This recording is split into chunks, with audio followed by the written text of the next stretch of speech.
देश में अनलॉक 1 की गाइडलाइंस जारी कर दी गई है। 1 जून से देश भर में कई बदलाव नजर आएंगे। सरकार की गाइडलाइंस के मुताबिक लोग देश में कहीं भी आ जा सकेंगे।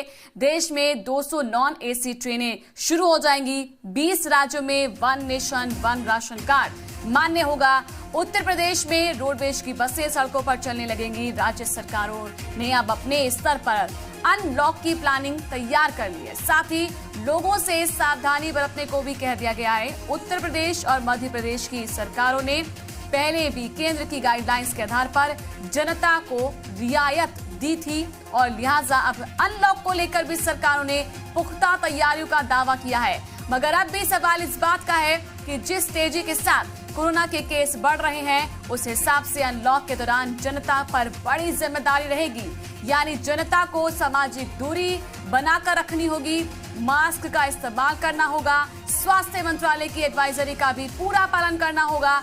इसके बाद भी सवाल यही है कि अब सरकार के सामने क्या क्या चुनौतियां होंगी और उन चुनौतियों का सरकारें कैसे सामना करेंगी।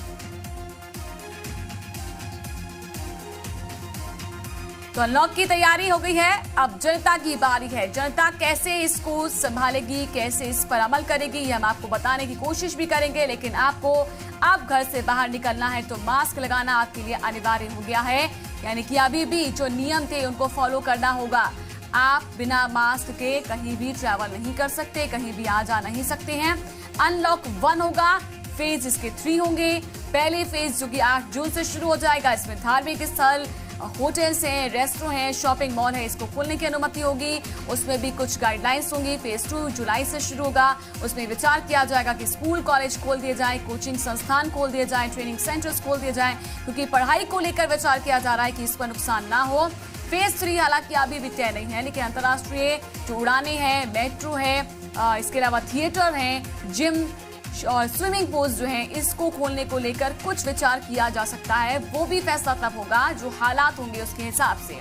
तो अनलॉक 1 की तैयारी जो है इसके हिसाब से देखा जाए, जो कि 1 जून से शुरू होगी, 30 जून तक ये लागू रहेगी। लेकिन महत्वपूर्ण ये है कि इसमें क्या क्या खुलेगा। अनलॉक 1 में 3 फेजेस होंगे, 3 चरण होंगे। पहला चरण जो कि 8 जून से शुरू होने जा रहा है। दूसरे चरण में स्कूल पर फैसला हो सकता है। तीसरे चरण में हालात के हिसाब से फैसला लिया जाएगा। ये पहले से ही तय है। अभी क्या हालात है उसके अनुसार हम देखें तो मॉल खुलेंगे, होटल्स खुलेंगे, मंदिर खोलने की अनुमति है, धार्मिक स्थल खोलने की अनुमति है और इसके अलावा धार्मिक स्थलों के खुलने की रियायत दे दी गई है। दूसरे चरण में अगर बात करें तो स्कूल पर फैसला होना संभव माना जा रहा है।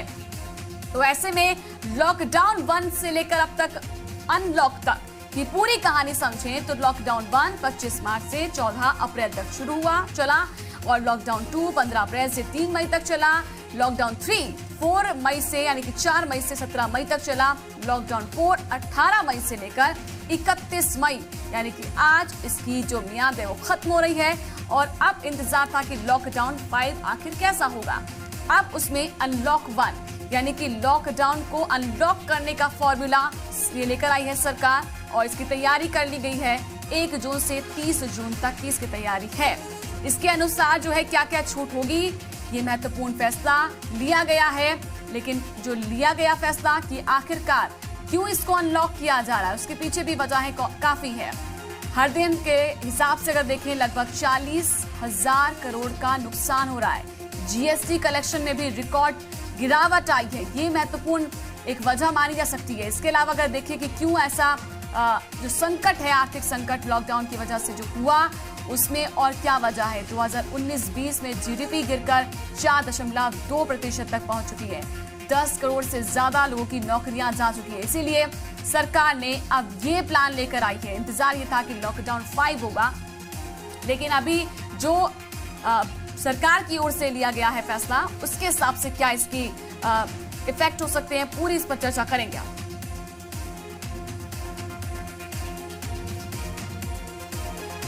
और इस पर चर्चा करने के लिए हमारे साथ पैनलिस्ट जुड़ चुके हैं, उनसे आपका तारुफ करा देती हूँ। उर्वशी मित्तल हमारे साथ सामाजिक कार्यकर्ता हैं, दिल्ली से हमारे साथ जुड़े हैं, और डॉक्टर जेएस अरोड़ा प्रतिनिधि हैं WHO के, दिल्ली से हमारे साथ जुड़े हैं, और गोपाल भार्गव जी जुड़ेंगे जब हमको बताएंगे। पूर्व मंत्री हैं मध्य प्रदेश के, कवासी लखमा जी हमारे साथ जुड़ चुके हैं, आबकारी मंत्री हैं छत्तीसगढ़ के।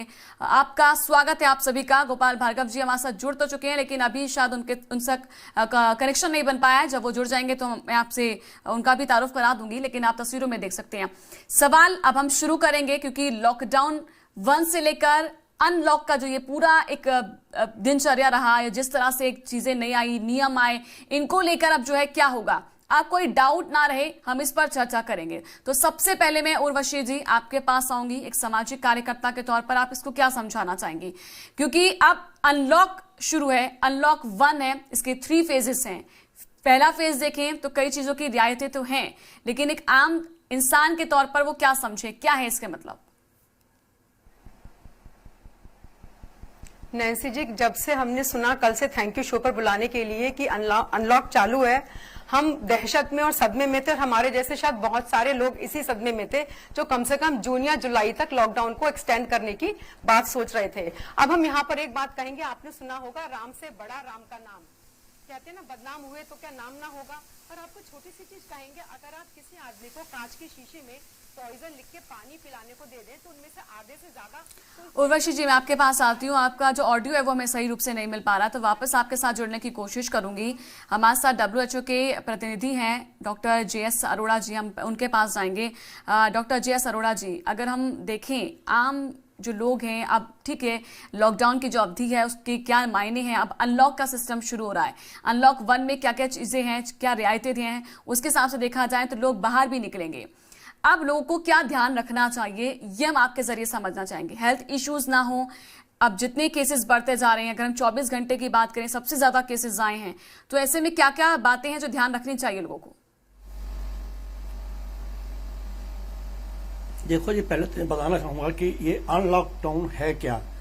उससे पहले ये लॉकडाउन क्या था, इसका करने का मकसद क्या था? इसका मकसद ये था कि हमारे पास जो हेल्थ फैसिलिटीज हैं, जो हमने बेड बनाने हैं, पीपी किट है, वेंटिलेटर है, क्वारंटाइन सेंटर हैं, वो हमने अब कर लिया।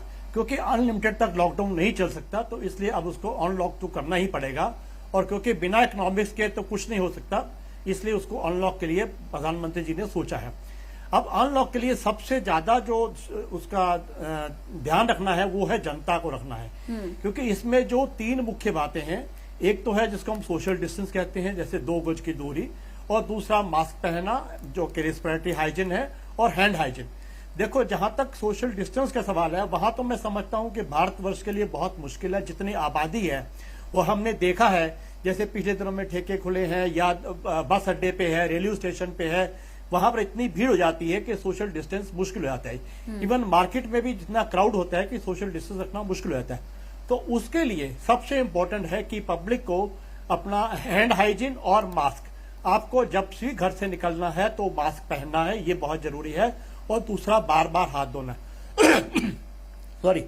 और उसमें मैं एक बात और कहना चाहूंगा कि जो हाथ धोने की प्रक्रिया है उसमें हमें साबुन और पानी का इस्तेमाल ज्यादा करना है। सैनिटेशन पे जो सैनिटाइजर यूज करते हैं वो ज्यादा इस्तेमाल नहीं करना है, वो उसके बदले में है। और दूसरा, मास्क के लिए क्यों कहा जाता है कि अगर आप डिस्टेंस नहीं भी रखेंगे, जो एक दूसरे से इन्फेक्शन होता है वो ड्रॉपलेट से होता है। जब आपके पास ड्रॉपलेट नहीं जाएंगे आपके नाक, आंख और मुंह के अंदर, तो आपको इन्फेक्शन नहीं हो जाएगा। लेकिन यहाँ यूपी के लिए विशेष रूप से बात करना चाहूंगा, क्योंकि हमारे माइग्रेंट लेबर्स जो बाहर के प्रदेशों में, यूपी, बिहार में और एमपी के अंदर आए हैं, उनका ध्यान रखना बहुत जरूरी है। क्योंकि वो जिन परिस्थितियों में आए हैं, एक तो वहां पर पहले से ऑलरेडी बहुत ज्यादा जो है कि कोविड-19 फैल चुका था। फिर जिस माहौल में आए हैं वो आपस में सोशल डिस्टेंस बिल्कुल नहीं थी, उनको जरूर इन्फेक्शन होने का चांस है। और अब में राज्य सरकारों की जो ये एक परिस्थिति बनती है कि उनको पूरा क्वारंटाइन किया जाए, और उनको बिना क्वारंटाइन के और बिना टेस्ट के बाहर नहीं जाना चाहिए। जब तक 14 दिन का क्वारंटाइन ना हो जाए वो नहीं जाना चाहिए अपने घरों के अंदर। अन्यथा क्या होगा कि इतनी विस्फोटक परिस्थिति बन जाएगी, क्योंकि वहां गांवों के अंदर या छोटे शहरों के अंदर एक तो टेस्टिंग नहीं हो पाएगी, और अगर टेस्टिंग होती है तो उसके बाद जो है उनको हॉस्पिटल में जाने के लिए इतना समय नहीं होगा कि वो हॉस्पिटल जा पाएंगे, और कुछ केस हमारे हम हाथ से धो सकते हैं। एक चीज और बताना चाहूंगा कि आज जो हमारी परिस्थिति है, आपने देखा कि 8,000 केस पर डे के बढ़ रहे हैं, और ये जो है जुलाई के अंदर हम समझते हैं कि 15,000 पर डे का हो जाएगा, और जो आज जो हमारा करीब 1,80,000 का आंकड़ा है, ये हम 5 लाख को क्रॉस कर देंगे। और जुलाई अगस्त में जो हमारा पीक आने वाला है, उसमें एक समस्या और आएगी कि उसमें मानसून मौसम आ जाएगा, और मानसून के अंदर हमारे और भी जो बीमारियां हैं, जैसे कि टाइफाइड है, जॉन्डिस है, लॉकडाउन का एग्जिट प्लान लेकर सरकार आई है, इसमें हाँ, वायरल इन्फेक्शन से, that is the main point. तो हाँ, मैं वही कह रहा हूं ना, उसके लिए ज्यादा ध्यान देना पड़ेगा, क्योंकि मानसून के अंदर सब मिक्सिंग हो जाएगा, और मिक्सिंग में हमारा केस इतने बढ़ जाएंगे जिनको पहचानना मुश्किल हो जाएगा। लेकिन जो मैं ये देख रहा हूं कि आज की डेट में भी हमारे पास बेड फैसिलिटी महाराष्ट्र के अंदर बहुत कम है, दिल्ली में थोड़ा ठीक है, बाकी स्टेट्स के अंदर अभी भी जो है हमारे फैसिलिटीज इतनी स्ट्रांग नहीं है कि हम इन लोगों को इतना जो मैनेज कर सके। और हमारी टेस्टिंग फैसिलिटी की हम बात किया जाए, वो भी 4-5 शहरों में अच्छी है, बाकी में उतना नहीं है। तो जब तक टेस्टिंग फैसिलिटी कम है, हमें एक्चुअल केस का पता नहीं लगेगा। लेकिन इसकी बारीकी को हम आपके जरिए और समझेंगे। भारतवर्ष में गोपाल भार्गव जी भी हमारे साथ जुड़ गए हैं, मैं बता दूं दर्शकों को, और प्रवासी लखमा जी भी हमारे साथ बने हुए हैं। पहले मैं उनके भी पास जाती हूं और समझती हूं कि वो किस तरह से इसको ले रहे हैं। गोपाल भार्गव जी, खुश हैं सरकार के इस फैसले से? आपको लगता है कि जो डिसीजन लिया गया है, लॉकडाउन का एग्जिट जो प्लान लेकर आई है अनलॉक सिस्टम, क्या कहेंगे आप? देखिए, मेरी दृष्टि से लॉकडाउन तो कभी ना कभी अनलॉक करना ही पड़ता, क्योंकि अनंत काल तक लॉकडाउन चल भी नहीं सकता था। लोग भी काफ़ी उब चुके थे, और दूसरी बात, हमारी इकोनॉमी जो है पूरी अर्थव्यवस्था से प्रभावित हो रही थी। हमारा जैसा समाज है, जैसे लोग हैं, जैसा लोगों का दिनचर्या है, इस सब में अनंत काल तक लॉकडाउन को जारी रखना एक प्रकार से बड़ा दुष्कर कार्य था, और इसको दृष्टिगत रखते हुए सरकार ने या प्रधानमंत्री जी ने जो निर्णय किया है, स्वागत योग्य है। और इसमें मैं मान के चलता हूं कि लोगों को आत्म अनुशासन स्वतः ही उनको अपने आचरण में लाना होगा, यही एक बचने का उपाय है। और वैसे भी यदि बहुत ज़्यादा संक्रमण होता भी है, व्यापक रूप से भी होता है, तब भी लोगों को बताना होगा कि इसमें घबराने की, बहुत डरने की जरूरत नहीं है। इस समय देश में एक पैनिक सा फैला हुआ है। उस पैनिक के कारण लोग भयभीत हैं, और लोग स्वतः आगे नहीं आ रहे हैं जांच करवाने के लिए, जबकि स्वतः आगे आना चाहिए। और अभी हमारे देश में इतना व्यापक सिस्टम भी नहीं है कि हम लाखों लोगों का एक दिन में या करोड़ों लोगों का एक दिन में हम उसको इन्वेस्टिगेशन कर सकें या जांच कर सकें। और इस कारण से भी जो लोग इन्फेक्टेड हैं, वो लोग तब आते हैं जबकि इन्फेक्शन ज़्यादा बढ़ जाता है। यदि प्राइमरी स्टेज में, इनिशियल स्टेज में यदि इन्वेस्टिगेशन के लिए वो आ जाए, तो मैं मान के चलता हूँ कि वहीं पे उसकी एंटीबॉडी बन जाएगी, और उसके बाद में उनको हॉस्पिटलाइज होने की आवश्यकता नहीं पड़ेगी। लेकिन आप मानते हैं कि लॉकडाउन से अनलॉक का जो ये सफर है, पहले तब जब लॉकडाउन 1 आया था तब भी बहुत सारी कंफ्यूजन्स थी, अब सरकार की ओर से अब अनलॉक का सिस्टम जो लेकर आए हैं, इसमें कंफ्यूजन्स को दूर करना भी जरूरी भी है। चुनौतियां समझ रहे हैं आप? बहुत आवश्यक है, बहुत आवश्यक है इस कंफ्यूजन को दूर करना। और जहां तक मैं मान के चलता हूं कि हमारा इलेक्ट्रॉनिक मीडिया, प्रिंट मीडिया भी, लेकिन उसके पहले इलेक्ट्रॉनिक मीडिया इस मामले में एक बहुत सफल और कारगर हथियार हो सकता है लोगों को शिक्षित करने के लिए, बताने के लिए, और इस पैनिक को दूर करने के लिए। धीरे धीरे धीरे धीरे, जैसा कहा प्रधानमंत्री ने जी, और हमारे मुख्यमंत्री जी ने भी कहा कि अब हमें कोरोना के साथ रहना सीखना होगा। तो जैसा जंग होती है, तो कभी कभी जंग और युद्ध वर्षों तक चलते हैं, तो लोगों में ये आदत बन जाती है फिर कि हमें कब लाइट बंद करना है, कब हमें अंधेरा करना है। लेकिन जिस तरह से केसेस बढ़ रहे हैं, बम वर्षक विमान ऊपर आते हैं, जिस तरह से केसेस बढ़ रहे हैं, नहीं लगता कि सरकार ने शायद जल्द ही ये फैसला ले लिया कि अब लॉकडाउन को खत्म किया जाए, या जरूरत थी? नहीं, देखिए, लंबे समय तक, मतलब 2 महीने से ज्यादा का वक्त हो रहा है किसी व्यक्ति को, खासतौर से प्रवासियों के लिए जो अपने गृह नगर से, अपने गांव से 1000, 1500, 2000 किलोमीटर तक दूर हैं, उन्हें रोक के रखना संभव नहीं है। दूसरी बात, उनके खाने पीने, रहने की, किराए इत्यादि की काफ़ी समस्याएं थी। लाखों लोग लौटे हैं। मैं तो स्वयं एक लंगर चलाता रहा हूं, तो मैंने देखा कि लाखों लोग गुजरात से, महाराष्ट्र से और नोएडा से, दिल्ली से, गुड़गांव से, अनेकों राज्यों से लौट रहे। और जब वो लौटे हैं तो मैंने देखा कि एक एक ट्रक में 50-60 लोग, 70 लोग तक भरे हुए हैं मेटाडोर में, और वो पूर्वी राज्यों की ओर जा रहे हैं वापस, क्योंकि वहाँ से वो काम ढूंढने के लिए बॉम्बे और गुजरात गए थे और वहाँ पर वो काम कर रहे थे। इसीलिए तो विपक्ष ने घेरा, उड़ीसा के मैंने देखा, विपक्ष ने घेरा कि आप उसमें फेल हो गए।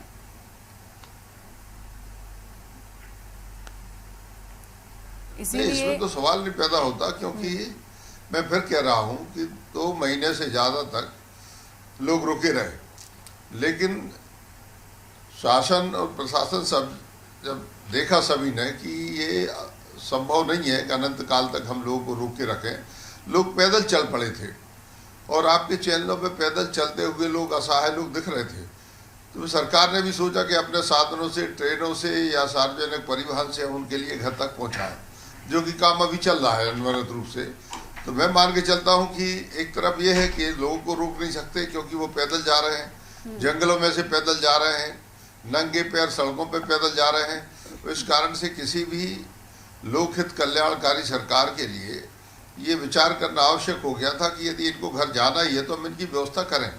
तो इसी कारण से ये सब, जब लाखों करोड़ों लोग इस प्रकार से जाने के इच्छुक हों तो कोई भी शासन उसके लिए नहीं रोक सकता, कोई प्रशासन नहीं रोक सकता, चाहे वो किसी भी स्टेट में किसी भी सरकार हो। कवासी लखमा जी, आप क्या कहेंगे? केंद्र की ओर से जो एक नई गाइडलाइन समझे से या फिर अनलॉक सिस्टम समझे, जिसके 3 फेजेस हैं, इसको लेकर आप क्या कहेंगे?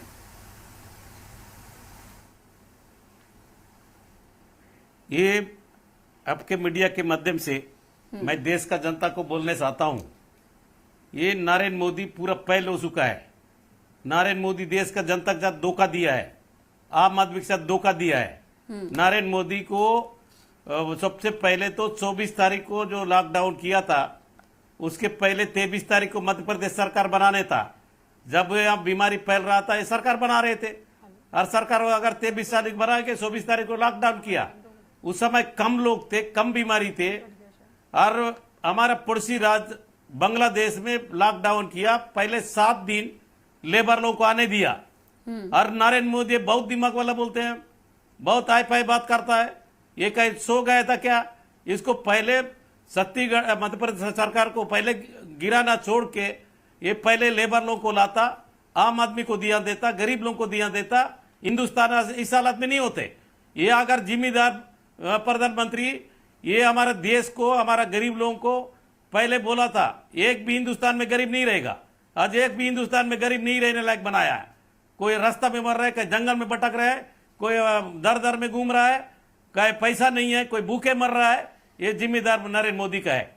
नरेंद्र मोदी साहब ये बड़ा बड़ा बात करके, कभी मैं लाइट जलाऊंगा, कब तो बोलता है ताली बजाओ, कब तो बोलता है तबली बजाओ, आज बोल रहा है कि राज्य सरकार को ऊपर छोड़ दूंगा, अभी बोल रहे जनता को ऊपर छोड़ देगा। अनलॉक सिस्टम आ गया, अब तो ये क्या कर रहे चाहता है? हिंदुस्तान को कैसा ले जाने चाहता है? बात कही जा रही है ना, अनलॉक सिस्टम पहले नोटबंदी कारण लाइन में लगा के लोगों को मरवाया, अभी कोरोना पूरा देश में, दुनिया में लोग परेशान है। उसके अलावा अभी लॉकडाउन जब करना नहीं था उस समय कर दिया। ठीक है, अब लॉकडाउन के आगे की बात कर रहे हैं ना, छोड़ दिया। अनलॉक सिस्टम की बात हो रही है, खुलने का मतलब क्या हो गया? अभी दिनों दिन बढ़ रहा है। 1,80,000 आसपास पहुंचा है, रोज 6,000-5,000 लोग बढ़ रहे हैं। उसका कोई न, हम लोग, हमारे पार्टी ने, श्रीमती सोनिया गांधी ने सबसे पहले आके बोला कि जहां भी लेबर है उनको अपना घर पहुंचाओ। आपको हमारा कांग्रेस पार्टी बहुत मदद किया है। जब तो मोदी ने तो आपको बस पहुंचा नहीं पाए थे, रेल चालू करेंगे। गुजरात में हमारा मदद के लिए आप गए थे, बस का ऐलान किया था प्रियंका गांधी ने, वहां तो नहीं पहुंचा पाए थे ना। दिया 7 टर्न यहाँ पर बिना सूचना से छोड़ दिया। कवासी लखमा जी, आप सिर्फ अपनी बात कर रहे हैं, हमारे लेबर लोग साथ, हमारे देश के जनता के साथ, हमारे गरीब लोग साथ, किसान लोग साथ मजदूर ब्रेक लेने का वक्त हो गया। कवासी लखमा जी, आप अपनी बात कहे जा रहे हैं, मेरे सवालों का भी जवाब दीजिए, या तो सवाल सुनकर आप उसका जवाब नहीं देना चाहते, सिर्फ अपनी बात कहना चाहते, तो ऐसे तो कॉन्वर्सेशन होगा नहीं। हमें बात रखनी है, पूरी बात उस पर, मेरा सवाल जो जवाब भी चाहिए। अब एक छोटे से ब्रेक के रुके, ब्रेक के उस पार भी लगातार हम चर्चा करेंगे, जल्द लौटते हैं। आपने सुना होगा राम से बड़ा राम का नाम, कहते हैं ना, एक व्यक्ति से पहले उसका नाम पहुंच जाता है, नाम का इतना ज्यादा असर होता है। अगर आप कुछ लोगों को कांच की बोतल में पानी डाल के उस पे पॉइजन का लेबल लगा के पिला दीजिए तो आधे तो इसी दहशत में मर जाएंगे कि उन्होंने पॉइजन पी लिया। तो अनलॉक, हमें इस शब्द से ही हम इत्तेफाक नहीं रखते, अनलॉक होना था लेकिन रिलैक्सेशन के साथ, क्योंकि वो लोग, देखिए जनरेशन गैप है, आपको पता है ये जनरेशन थोड़ा रिबेलियस है, इन्हें घर में कंटेन नहीं करा जा सकता। पर इस समय जब अभी तक इन लोगों को हम कहते थे ये ऑफेंस है, आप बाहर नहीं जा सकते, और ट्रस्ट में जैसे आपने कहा हम सोशल एक्टिविस्ट हैं तो बहुत सारी लेडीज के टच में हैं, वो सब लोग टेक सेवी हो गई, आजकल जूम पर और वेबिनार मीटिंग ज्यादा होने लगी हैं, वो लोग आपस में ज्यादा पास हो गई हैं। तो हमें ये समझ नहीं आ रहा कि इस समय हमारे रिलीजियस इंस्टीट्यूशंस ने ऐसा कुछ डेवलप क्यों नहीं किया कि ऑनलाइन दर्शन, पैसे लो और ऑनलाइन दर्शन कर लो। और ये कौन से लोग हैं जिन्हें बाहर जाना है भगवान को खोजने के लिए? नैन्सी जी, हमारा तो दिन ही भगवान के साथ चालू होता है, लेकिन भगवान मन के अंदर होता है। दूसरा, ये जो हमारा ट्रांसपोर्टेशन सबके लिए अलाउ कर दिया गया, इसे बहुत ही जरूरी के लिए अलाउ करना चाहिए था। आप देखिए सब लोग कह रहे हैं सोशल डिस्टेंसिंग, एक सज्जन ने पूरा तरीका फिर समझाया, मास्क पहनना चाहिए, हाथ धोना चाहिए, ड्रॉपलेट से होता है, लेकिन आपने सुना होगा common sense is not that common. आपने सुना होगा common sense is not that common. तो अगर कॉमन सेंस पे ही सब कुछ छोड़ देते तो शायद आपकी, हमारी गवर्नमेंट की, प्रशासन की, किसी की भी जरूरत ही ना होती। तो इसलिए इसमें दो तीन चीजें जो हम अभी भी आपके माध्यम से सरकार से अपील करना चाहेंगे कि वो अभी भी इसमें ठीक कर सकती हैं। आपको ध्यान होगा जब लिकर शॉप्स ओपन हुई तभी भी बहुत ज्यादा कंफ्यूजन, डिबेट चला, और तभी भी यही था कि एक ऐसा विषय सर्कल है, लोगों के पास पैसा नहीं है और उन्हीं से पैसे सरकार को चाहिए, वो लोग लाइन में खड़े हुए हैं, सोशल डिस्टेंसिंग नहीं कर रहे, और उन्हीं से फिर सरकार अपना रेवेन्यू बनाएगी और फिर जाकर उन्हीं लोगों को राशन बांटेगी। तो अभी भी जो राहत देने का एक सिलसिला शुरू हो रहा है उसमें भी कुछ कमियां हैं, उस पर भी विचार करना चाहिए सरकार को, अभी जो कमियां हैं उस पर, क्योंकि आप ये साफ तौर पर कहना चाहती हैं ऐसा ना हो फिर से हौच पौच की सिचुएशन हो जाए। नैन्सी जी, एग्जैक्टली सरकार ने जो अभी तक किया, टाइमली स्टेप लिया, उसकी हम बहुत ज्यादा तारीफ करते हैं कि टाइम पे लॉकडाउन अनाउंस हो गया, हम लोगों को घर पे बैठने के लिए कहा गया। लेकिन अब एकदम से कहते हैं ना, जल्दी में हम लोग आज में जीते हैं, कल को भूल जाते हैं। तो कल की अच्छाई आज की जल्दी की वजह से गलत ना हो जाए, अभी भी हमें उतनी ही प्रिकॉशन रखनी है जैसे बार बार हमारे प्रधानमंत्री जी ने कहा, या और किसी सज्जन ने कहा यहाँ पर। ठीक है, अब अगर हम जीएसटी को देखें, उसका जो है कलेक्शन नहीं हो पा रहा है, जीडीपी का हम ग्रोथ रेट देखें तो वो बहुत डाउन चली गई है। तो अब सरकार के लिए भी तो मजबूरी हो रही है ना, क्या जनता आमतौर पर नहीं समझ सकती है कि हमारी ड्यूटी क्या है, हम इस ड्यूटी को फॉलो करें, मास्क लगाना है, कहीं पर भी स्पिटिंग नहीं करनी है, इन चीजों को हम फॉलो करेंगे तो शायद अच्छा हो जाए। नैन्सी जी, शायद में तो बहुत कुछ हो, अगर हम शायद के ऊपर चलते तो बहुत कुछ होता, लेकिन दो बातें हैं। पहली बात, इंडिया की पॉपुलेशन और यहाँ की आप डेंसिटी देखिए, तो हम बाहर से कंपैरिजन नहीं कर सकते। सेकेंडली, अगर हम लोगों के विवेक पर ही चलते, जो हमने अभी कहा common sense isn't that common, तो फिर ऐसी कुछ बात ही नहीं होती, फिर तो पुलिस प्रशासन, सेना, सरकार, किसी की जरूरत नहीं होती। और लोग यहाँ पर एज इट इज एक के ऊपर चलते हैं, कंधे से कंधा चिलता है। तो वो जो समय इतना क्रूशल है कि बात जिंदगी या मौत की है, तो वहां पर हमें लगता है अभी भी फेज्ड रिलैक्सेशन होना चाहिए था। इसका नाम अनलॉक ना हो के लॉकडाउन 5 ही रहता और रिलैक्सेशन करते, इंडस्ट्रीज को जो रिलैक्सेशन दिए वो देते। बस रिलीजियस इंस्टीट्यूशंस, एक तरफ हमारे कॉलेजेस नहीं खुले, हम बच्चों को पढ़ा नहीं रहे, और हम मंदिर, मस्जिद, चर्च भेज रहे हैं। हमने कहा ना हमारा दिन मंदिर से शुरू होता है, लेकिन भगवान मन में है। हम कैसे मंदिरों, मस्जिदों और चर्चों में जाके भगवान को ढूंढ रहे हैं? ऑनलाइन क्लासेस शुरू जरूरत महसूस होती है कि सोल्यूशन तो उसके लिए भी निकला ना, ऑनलाइन क्लासेस शुरू हुई, नए तरीके अपनाए, एग्जैक्टली सब कुछ शुरू हो गई, तो फिर उनको खोलने की तो हमें कुछ जरूरत है, हमें नहीं लगता वो जरूरत थी। जी.एस. अरोड़ा जी, आप क्या मानते हैं? या बागे आज इससे वाकिफ कर सकते थे, उर्वशी जी की बात से आप फ्लैट होता, इत्तेफाक रखते हैं? हाँ जी मैडम, हाँ नहीं उर्वशी, नैन्सी जी, मैं आपको एक बात कहना चाहूंगा, देखो ऐसा है कि अनलिमिटेड टाइम तक लॉकडाउन नहीं रह सकता। लॉकडाउन का मतलब ये था, हमें जो प्रिपरेशन करनी थी वो हमने कर लिए। जो क्वारंटाइन सेंटर बनाने थे, हॉस्पिटल बनाने थे, हमने रेलवे कोचेज में बना लिए, होटल में बना लिए, हॉस्पिटल बना लिए, सब कुछ अब कर लिया। अब हमें खोलना ही खोलना है। हमें ये चीज देखनी है कि हमारे कहाँ पर केसेस ज्यादा है। 11 म्यूनिसिपैलिटी में हमारे 70% केस हैं। तो हमारा लॉकडाउन में क्या, एक मिनट सर, एक मिनट मैडम आप सुन लीजिए। अब हमारे पास चुनौतियां क्या है? देखो एक बात है, जो हो गया सो हो गया। अब मैं आपको बताना चाहूंगा, एक तो ये है कि ये गलती जरूर है कि हमारे यहाँ लॉकडाउन तब खुल रहा है जब केसेस बढ़ रहे हैं। दुनिया के अंदर जो है लॉकडाउन कब खुला है? जब उनके केसेस बहुत कम हो गए थे। ये तो है, लेकिन हमारा पहले जो लॉकडाउन जो लेट हुआ है, एक मिनट के लिए, जो लॉकडाउन अगर हमारा 3 हफ्ते पहले शुरू होता, मार्च के पहले हफ्ते में शुरू होता, तो आज ये समस्या नहीं होती। पर जो है हम उसकी बात करेंगे। तो आज की जो चुनौती है, हम 2 तरह से लेना चाहूंगा, एक सरकार की, एक पब्लिक की। सरकार की चुनौती ये है, एक तो अपनी टेस्टिंग फैसिलिटी इंप्रूव करे। दूसरा यह है कि हर डिस्ट्रिक्ट के अंदर हेल्थ फैसिलिटीज इंप्रूव होना चाहिए। वहां पर जो है वो जो अगर कोविड पेशेंट है तो उसका ट्रीटमेंट होना चाहिए। दूसरा हमने देखा है जो नॉन कोविड है वो पूरी इग्नोर हो रहे हैं। मैंने बहुत से केस देखे हैं, अब उसको डायलिसिस है, डायलिसिस नहीं मिल रहा। थैलेसीमिया केस है, ब्लड ट्रांसफ्यूजन नहीं उसका हो रहा है। हार्ट केस है, प्रेगनेंसी के, आपको कल का केस देखा होगा महाराष्ट्र के अंदर, एक लेडी 4 हॉस्पिटल जाती है, उसको प्रेगनेंसी के लिए ट्रीटमेंट नहीं मिलता, उसकी डेथ हो जाती है। तो हमें सिर्फ कोविड पे ध्यान नहीं देना है। सवाल तो ये है ना कि अभी भी हम उसके लिए तैयार हैं या नहीं। भी उतना जो केसेस बढ़ रहे हैं, हाँ, इतनी संख्या में जो केसेस ला रहे हैं, हाँ, नहीं तैयार है। वही हम कह रहे हैं, हम तैयार नहीं है। वही तो मैं कह रहा हूँ, तैयारी कैसे करनी है। हमें अपने डिस्ट्रिक्ट हॉस्पिटल को स्ट्रॉन्ग करना है। इस पर मैं जवाब देना चाहूंगी गोपाल भार्गव जी से, और नॉन कोविड को उतनी केयर देनी। डॉक्टर जैस जी बोल लीजिए आप, फिर मैं जाती हूँ। एक मिनट पहले मेरी बात सुन लीजिए आप। हाँ जी, हाँ जी, हाँ। दूसरा ये तो हो गया सरकार का, और दूसरा जो है एक पब्लिक की बात मैं करूंगा। पब्लिक को जो है, एक तो ठीक है, इसको आपको सबने बोला कि मास्क और हैंड हाइजीन तो सबसे प्रायोरिटी चीज है। अगर ये 2 चीज करेंगे तो आपको 90% केस जो है वो नहीं इन्फेक्शन हुआ। और जितना दूसरा किसी के संपर्क में आते हैं, अगर उसके साथ कांटेक्ट पीरियड कम है, अगर वो 5-10 मिनट तक आपके पास रहता है, तो आपको इन्फेक्शन होने का चांस कम होता है। एक और चीज है, हमारे यहाँ एक लकीली जो यंग पॉपुलेशन ज्यादा है, तो अगर किसी को एसिम्प्टोमेटिक कोविड हो भी जाता है या हल्के सिम्टम है, डरने की जरूरत नहीं है। 80% केस में अपने आप ठीक हो जाता है। 10% में जरूरत पड़ती है हॉस्पिटलाइजेशन की।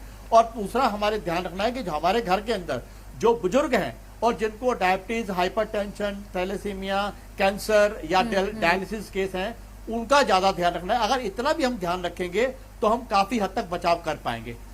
ये है मेरा कहना चाहिए। ठीक है। अब मैं गोपाल भार्गव जी एक चीज समझना चाहती हूँ। मॉल खुल रहे हैं, होटल्स खुल रहे हैं, जितने भी सैलून हैं, धार्मिक स्थल है, विशेषकर मैं वहां की बात करूं, तो वो खुलने की अनुमति हो रही है। सोशल डिस्टेंसिंग मेंटेन रखना एक चुनौती नहीं होगा। और ऐसे वक्त में जब ज्यादा केसेस बढ़ रहे हैं, तब सरकार ने फैसला लिया कि हम अनलॉक कर रहे हैं, तो ये उचित मान रहे हैं?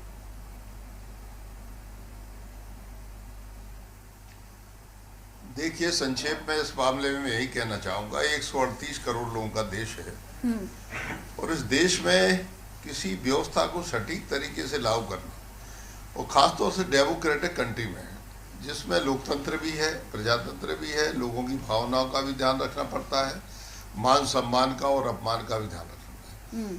ये कहना बहुत आसान है, लॉकडाउन खुलना चाहिए, लॉकडाउन होना चाहिए। इतने लोगों के लिए जब करोड़ों की संख्या में लोग सड़कों पर पैदल निकल पड़े, तो कोई गवर्नमेंट ऐसी नहीं है जो बल का प्रयोग करे और अपने ही मजदूरों के ऊपर, अपने ही गरीबों के ऊपर या अपने देश के लोगों के ऊपर लाठी चलाए, गोली चलाए।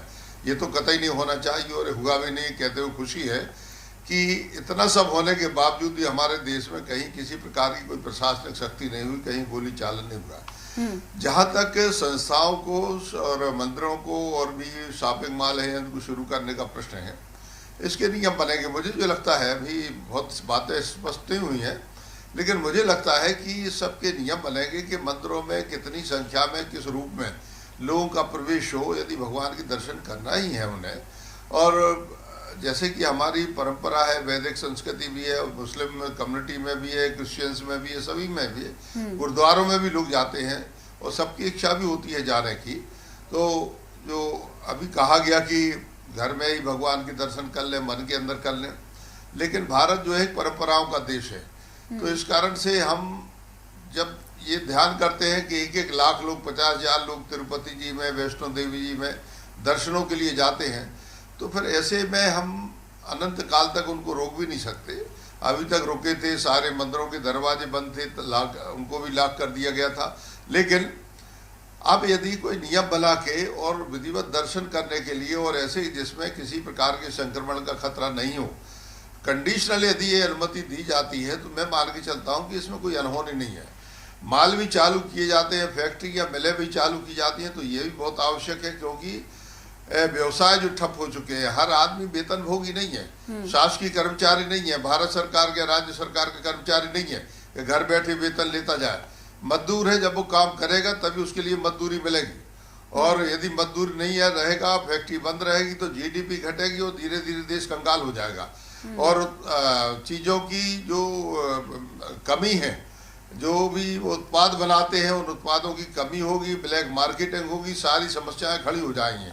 तो हमें, जैसा प्रधानमंत्री जी ने कहा कि हमें अपना जीवन भी बचाना है और हमें अपनी अर्थव्यवस्था भी चलाना है और जान भी बचाना है, और उन्होंने कहा जान भी और जहान भी, दोनों चीजें हमें बचाना है।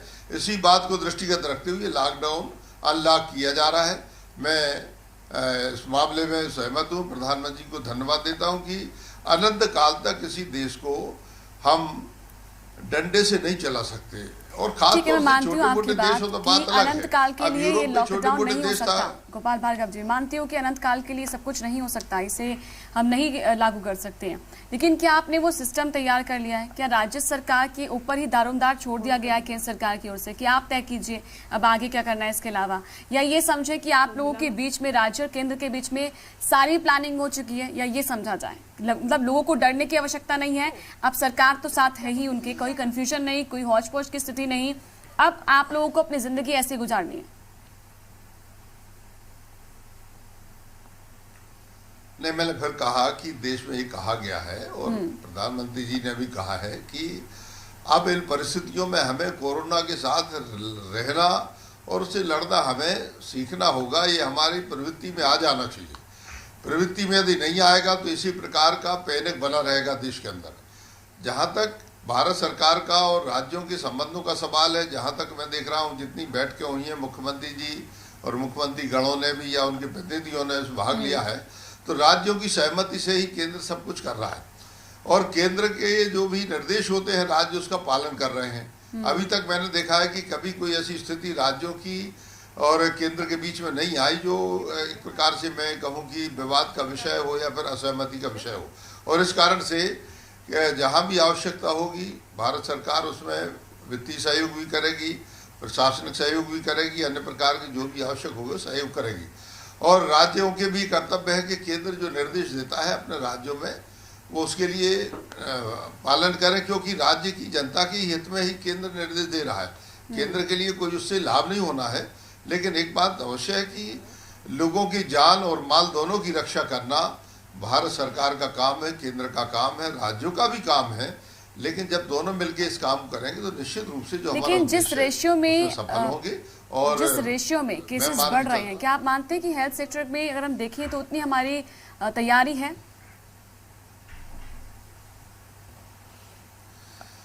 देखिए, कोई भी देश ऐसा नहीं है, जहाँ तक मैं थोड़ा सा अध्ययन करता हूँ, कोई देश ऐसा नहीं है जिसमें संख्या बड़ी नहीं हो। अभी यूरोप के जितने भी देश हैं या यूएसए है, अमेरिका है, इन सभी में लगातार केस बढ़े और फिर एक निश्चित ऐसी स्टेज आती है कि उसके बाद घटना शुरू हो जाते हैं। अब जैसा पूर्व में भी आप लोग के चैनल पे अभी बताया कि भारत अब इस तरह से पूरी तरह तैयार हो गया है। हमारे बेड कितना होना चाहिए, हमारे वेंटिलेटर कितना होना चाहिए, डॉक्टर्स कितना होना चाहिए, पैरामेडिकल स्टाफ कितना होना चाहिए, क्वारंटाइन सेंटर कितना होना चाहिए, और हमारी जीवन पद्धति क्या होना चाहिए। एक डेटा और है, सोशल डिस्टेंस की बात, 10 सबसे ज्यादा संक्रमित देशों में 9वें स्थान पर हम आ चुके हैं, ये भी एक डेटा है।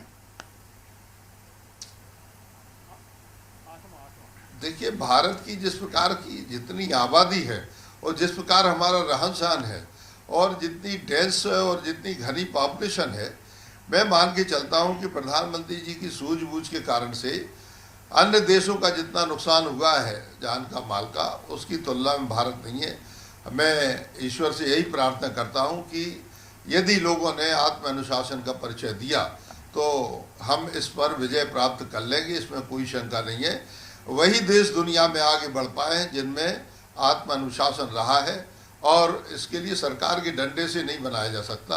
ये तो सतह की समझ से, और हमें बाहर जाना कि नहीं जाना, बेमतलब बाजार में घूमना कि नहीं घूमना, बेमतलब हमें शॉपिंग मॉल में जाना कि नहीं जाना, और ये सारी की सारी बातें जो है यदि हमने अपने आचरण में ला दी तो मैं मान के चलता हूँ कि कोई बड़ी बात नहीं कि हम इस पर नियंत्रण कर सकें।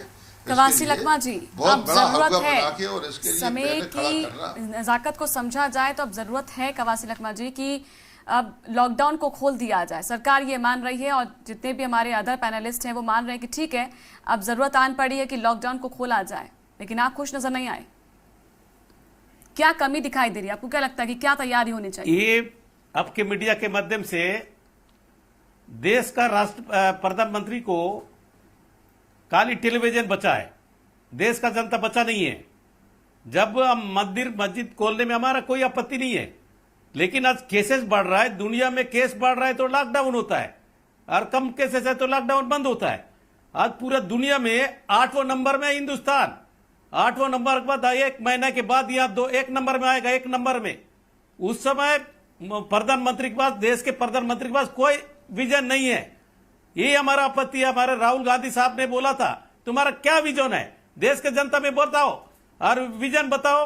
और वो गरीब लोग के लिए हम लोग 10-10 हजार रुपया मांग किए तो उसको दो, भूखे मर रहा है, उधर और दिया नहीं दे रहे, इधर बोल दे रहे कि मस्जिद खोल देंगे। अब पहले बोलता है राज्य सरकार के ऊपर छोड़ देंगे, अभी बोल रहा है जनता के ऊपर छोड़ देंगे, फिर तो काय का प्रधानमंत्री। छत्तीसगढ़ सरकार क्या प्लानिंग करने की सोच रही है? आप सोची समझी कारण अगर राज्य स्तर पर देखें तो छत्तीसगढ़ सरकार क्या प्लानिंग कर रही है? छत्तीसगढ़ का मुख्यमंत्री सबसे पहले माननीय भूपेश बघेल ने यहाँ पर लॉकडाउन किया है। तुम्हारा मध्य प्रदेश में कितना लोग मरे, मध्य प्रदेश में कितना लोग कोरोना पचा है, हमारा छत्तीसगढ़ में एक आदमी नहीं मरा। यहाँ का छत्तीसगढ़ का सरकार ने, छत्तीसगढ़ का मुख्यमंत्री ने यहाँ अच्छा काम करके दिखाया, लेकिन उसको भी डिस्टर्ब करने का, कभी लॉकडाउन, कभी घंटी बजाओ, कभी जनता कर्फ्यू। जब बीमारी नहीं था, बीमार कम थे, लोग बीमार कम पड़ रहे थे, उस समय एक पूरा नाटक रच रहे थे। अभी अगर बीमार फैल रहा है और इसको रोकने का क्या स्थिति है, इसको रोकने का क्या विजन है, उसको देश का जनता के सामने जिम्मेदारी के साथ भारत सरकार को रखना है कि नहीं रखना है, अभी बोलता है जनता तय करेगा। जीडीपी की ग्रोथ रेट देख रहे हैं आप कवासी लखमा जी? वार्गो साहब, सरकार यही तो कह रही है, हमारा साथ भी एमएलए सरकार का कहना है कि जीडीपी ग्रोथ रेट बहुत कम हो गया है, जनता जाएगा कि नहीं जाएगा, जनता को ऊपर छोड़ रहा है, से जो है रिकवरी नहीं हो पा रही है, इसीलिए जरूरत आन पड़ी है। कवासी लखमा जी आप मेरी बात भी सुनिए, जीएसटी का जो अगर कलेक्शन की बात करें तो वो नहीं आ पा रहा है, जीडीपी ग्रोथ रेट बहुत डाउन हो गया है। ऐसे में अगर रोज के लेवल पर देखा जाए तो बहुत नुकसान हो रहा है, करोड़ों का नुकसान हो रहा है। इसलिए सरकार कह रही है कि अब जरूरत आन पड़ी, अब लोगों को खुद सचेत होना पड़ेगा, खुद अपनी जिम्मेदारी निभानी होगी। आप मान रहे हैं ठीक है ये? नहीं, अब हम लोग अपना जनता, हिंदुस्तान का जनता, जब भी बड़े बड़े जो इस प्रकार घटना होता है हिंदुस्तान का जनता मानती है, लेकिन सरकार का भी जिम्मेदारी होना चाहिए ना। इस गरीब के इस समय गरीब लोगों को, मजदूर लोगों को क्या सहायता देना चाहिए, नहीं देना चाहिए। चुना हुआ सरकार है, 10-10 हजार रुपया उनका खाता में जमा कर दो। हमारा छत्तीसगढ़ में हम लोग राजीव गांधी किसान नया योजना के नाम से हर किसान के ऊपर हम पैसा जमा कर दिए, मतलब किसान के ऊपर। इसी प्रकार देश के जनता के ऊपर जिम्मेदारी से चुना हुआ सरकार, बहुमत में चुना हुआ सरकार दिल्ली में और मध्य प्रदेश सरकार गिरा में पुरस्कृत रहता है। उस समय ये सोचते हम लोग मजदूर को पहले लाते, अपना गांव में पहुंचा देते, अपना गली में, अपना शहर में, अपना जिला में, तब लॉकडाउन करते, ये बीमारी फैल नहीं जाता। आज बीमारी का लखमा जी बार बार मध्य प्रदेश सरकार गिराने की जो बात कर रहे हैं, किसी ने कहा नहीं, आपकी पार्टी का अंतर विरोध था और इसके कारण से आपकी सरकार गिरी। भारतीय जनता पार्टी ने कोई प्रयास नहीं किया।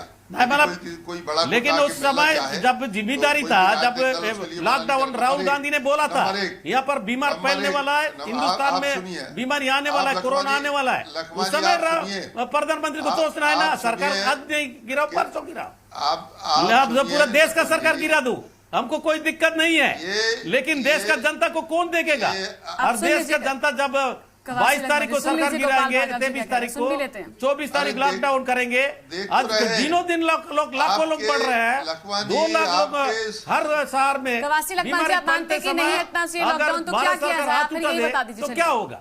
कवासी लखमा जी, अब क्या किया जाए तो अब ये बताइए ना फिर लखमा सरकार जी, को, आपको नहीं, सुझाव मतलब हम दीजिए। लोग लॉकडाउन के बारे में भारत सरकार का दर्जनों- गाइडलाइन स्पष्ट होना चाहिए। दर्जनों की हिंदुस्तान का संख्या जनता में को किस सुकमा प्रकार में- रोकना है, किस सुकमा प्रकार में अब इस दर्जनों की देश संख्या को में बचाना है, CRPF के और लोग मारे भारत गए। सरकार के ऊपर है। आप नरेंद्र लोगों मोदी की की तरफ प्रशासन पूरा दक्षता देश सबको का मालूम है। जनता देख रहा है सबको कि मालूम है नरेंद्र आपकी मोदी जी प्रशासन किस दक्षता प्रकार क्या हमारे है। देश का सेवा करेगा। कभी आप लोग नोटबंदी साथ में करा बोलेंगे तो कुछ के समझ लाइन नहीं में आएगा। लगा के मरवा यदि- दिया। यदि अभी छत्तीसगढ़ लॉकडाउन में में आप गरीबी दूर हजारों कर लोग लेते, को बढ़ रहा आप है। ऐसा तो यहाँ कवासी पे लखमा रोज जी, आप ऐसा कीजिए ना, हमारे कुछ सुझाव बताइए फिर। छत्तीसगढ़ में भी सुझाव बताइए 300 सरकार लोग को, हैं। आगे क्या ये करना लाल उसके चाहिए? बाद नहीं होगी पूरा छोड़ छत्तीसगढ़ देना। में। क्या करना चाहिए सरकार को, आप बताएं। कांग्रेस की ओर से कोई सुझाव गया है? कुछ छत्तीसगढ़ बताया में गया? अभी एक भी केस नहीं हुआ, छत्तीसगढ़ में लेकिन भारत सरकार के गाइडलाइन के कारण टेस्ट नहीं हो रहा है। अब फैल रहा है भाई। हम महाराष्ट्र से लोग आ रहे हैं, गुजरात से लोग आ रहे कुछ कहना हैं, वो जो चाहते हैं, प्रवासी आप लोग हैं कहना ना, चाहेंगे? उन्हीं लोग बीमारी फैल रहा है। अगर इन लोग को पहले पहुंचा देते, वैसे ये जानना इन लोग को चाहते हैं एक कि अभी क्या स्टेप, लाख क्या 20 स्टेप तारीख के पहले जो दर्शक है वो अगर जानना उन लोग चाहते हैं को कि अपने गांव में अनलॉक पहुंचा के देते, तो आगे क्या बीमारी है? फैल नहीं जाता। उर्वशी जी, आप कुछ कहना चाहती हैं? अरे 60 साल नैन्सी गरीबी जी, हम हटाओ ये का कहना नारा चाहते लगा हैं कि दे रहा अभी है, हम सब गरीबी लोग यहाँ पे हटी विवेक नहीं। की बात कर रहे हैं, आपके और ये जो पहले के नक्सलवाद वक्ता हैं ये लोग मिटा सिर्फ नहीं, पार्टी की बात कर हजारों रहे की हैं। अगर 4 लोग कैमरे के सामने विवेक से अपने टर्न का इंतजार नहीं कर सकते, और हम एक कॉमन मैन के लिए जो अनएजुकेटेड है, इलिटरेट है, उनसे हम विवेक की बातें कर सकते हैं। इनके पहले के वक्ता हम आपके माध्यम से ऐसे जुड़े हुए हैं तो हम देख नहीं पा रहे। लेकिन आप ये बताइए, ये तो सिर्फ अपनी पार्टी की बात करें, राहुल जी ने ये कहा और ये कहा, इनसे बोलिए साहब बाहर जाइए, ब्रॉडर विजन में देखिए। सबको पता है मजदूरों को सड़क पे कौन लेके आया, किसने उनके अधिकार नहीं, हम देश का लोकतंत्र है, लोकतंत्र हम लोग पार्टी के बारे में बोलेंगे। हम देश सबके लिए है, राहुल गांधी के लिए भी, कांग्रेस पार्टी के लिए भी, कवासी जी, हर बोलिए, समाज जो का बोलना है आदमी लोग बोलिए, के लिए। लेकिन सुझाव तो भी पार्टी दीजिए, का जिम्मेदारी सजेशन तो लाइए, हम लोग प्रॉब्लम बता रहे हैं, हमने आप पहले सरकार कहा को कि बोलेंगे ना। लॉकडाउन होना चाहिए। सरकार पर अब जिम्मेदारी है ना। लॉकडाउन हो गया तो अब लॉकडाउन जिम्मेदार खुलना सिर्फ वही सरकार है। चाहिए। अब लॉकडाउन सरकार को खुल नहीं गया बोलेंगे, तो आपको नहीं लॉकडाउन बोलेंगे। नहीं खुलना चाहिए। कवासी जी, लॉकडाउन था तो लॉकडाउन क्यों नहीं, लाए? सीधे हम लॉकडाउन सिर्फ के एक बाद लॉकडाउन लॉकडाउन बोलना हो रहा है। होना चाहिए था। देश के लिए, देश हित के लिए है, लेकिन उसको विजन तो होना चाहिए ना। चुना हुआ सरकार है, लॉकडाउन खोलने के बाद मस्जिद मंदिर विजन आप खोले, पहुंचाइए ना उसमें केंद्र हमको तक। दिक्कत नहीं है, लेकिन इस किस प्रकार जाना चाहिए, किसी कोई ने तो रोका है गाइडलाइन आपको? होना है। नैन्सी जनता जी, को कुछ इनका और देने से सीधा कैसे सीधा फॉर्मूला है, एक झूठ को 100 बार बोलने से वो सच हो जाता है। तो चिल्लाने चलिए, आप से चारों चीजें का ठीक शुक्रिया थोड़ी हमारे हो साथ जाती जुड़ने के हैं। लिए। समय का आप अभाव है, सोचिए आप और चारों दूसरे का लोगों को शुक्रिया अपनी बोलने बात दीजिए। रखने के लिए। मुद्दा यही था कि अब जो अनलॉक सिस्टम लेकर आई है सरकार, इसके आगे क्या होगा, कोई कंफ्यूजन ना हो, इसलिए सरकार ने पहले कह दिया है। अब आपको अपनी जिम्मेदारी खुद उठानी होगी, अपने आसपास के लोगों की भी जिम्मेदारी उठानी होगी। शुक्रिया आप चारों का हमारे साथ जुड़ने के लिए। इसी के साथ वक्त ब्रेक का है।